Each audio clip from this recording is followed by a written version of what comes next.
Breaking news! What's happening behind the scenes at the Miami Dolphins right now is absolutely wild. I've been digging deep into the latest moves, contract restructures, and locker room dynamics, and let me tell you, something big is brewing. The pressure is sky high. This team is at a crossroads that could either launch them straight to the Super Bowl or send the entire season crashing down in flames. And yeah, you guessed it, Chris Grier, the man who somehow still has a job, is once again rolling the dice with this roster like it's a game of Monopoly. This is the kind of stuff that could spark debates for years. But hold on, because before I drop everything I've uncovered, make sure you hit that like button if you've been a loyal Dolphins fan suffering and dreaming for more than 2 decades. Let's flood the comments with Go Dolphins! My heart bleeds aqua and orange, because trust me, you're gonna want to sound off after hearing this. The edge rush room is turning into the biggest ticking time bomb in Miami. Contracts are getting flipped. Players are walking a tightrope between greatness and disaster. And the front office? Oh, they're gambling it all. Stick around, because I'm about to break it down in a way you've never heard before. The edge rush room for the Miami Dolphins is under the microscope like never before. With massive investments, unpredictable injuries,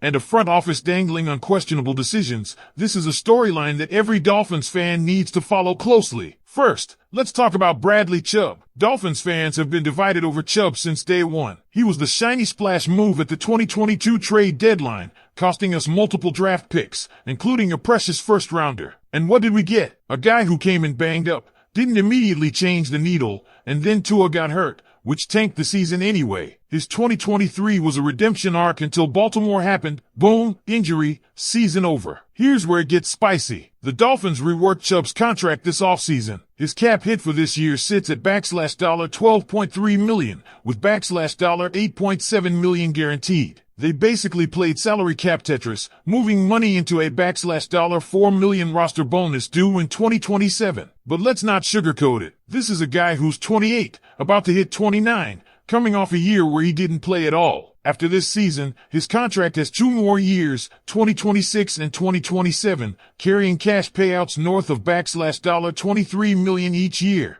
Zero guaranteed money after 2024. If he doesn't ball out, the Dolphins can cut ties post June 1st in 2026 and save $20 million. That's not a small number. But let's be real. Do you trust Grier to navigate this the right way? I mean, come on. Grier's decisions have been a mixed bag, and this could easily go sideways. The team could renegotiate again, which wouldn't be shocking, given how this front office operates. But the idea of Bradley Chubb hitting a $31.2 million cap hit in 2026? No way that stands as is. No way. Now shift focus to Jaylen Phillips. Man, this one hurts. Phillips was destined for greatness, absolute superstar potential, but injuries have robbed us of what could have been electric seasons. The Dolphins exercised his 5th-year option, locking him in for $13.25 million fully guaranteed this year. And guess what? He just turned 26. Happy birthday, Jaylen, but we've got to talk about the future. The cold reality is this: Phillips is a walking question mark. 2 devastating injuries in 2 years. If he stays healthy and plays like the guy we know he can be,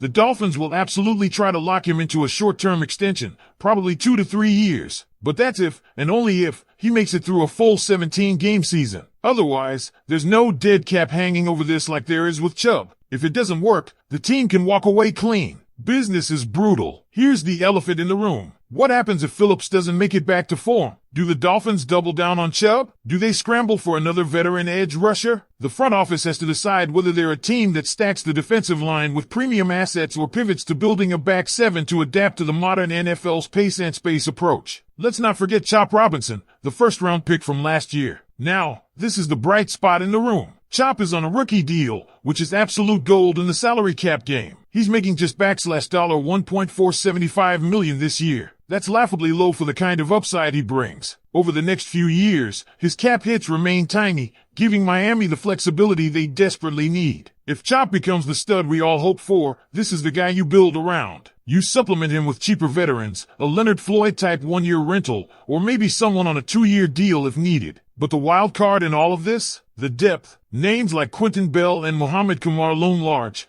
but let's be honest, these guys are lottery tickets at best. Bell has developed into a valuable depth piece and special teams ace, but don't expect him to bend the edge and wreck games. He just doesn't have that gear. Fine role player, That's it. Mohamed Kamara is the wild card with a ticking clock. The guy came in as a 25-year-old rookie, ancient by rookie standards, and he turns 26 tomorrow. He's got the motor, he's got the fight, but he's short on length and technique. Without a fast start this offseason, he could be looking at the door. Grayson Murphy is lurking in the shadows, flashing enough to maybe steal that spot. Let's be real, Dolphins fans. This edge room could either be the backbone of a Super Bowl run or a flaming disaster that drags the defense down. And with Chris Grier still somehow calling the shots, nothing is guaranteed. Do you trust this front office to make the right moves? Should the Dolphins bet on Jaylen Phillips' health? Or is it time to cut the cord on Bradley Chubb and reinvest that money elsewhere? Because here's where things get even more complicated. If we're being brutally honest, the front office has backed itself into a corner with these moves. The balancing act between betting on injured stars, paying veterans like Chubb,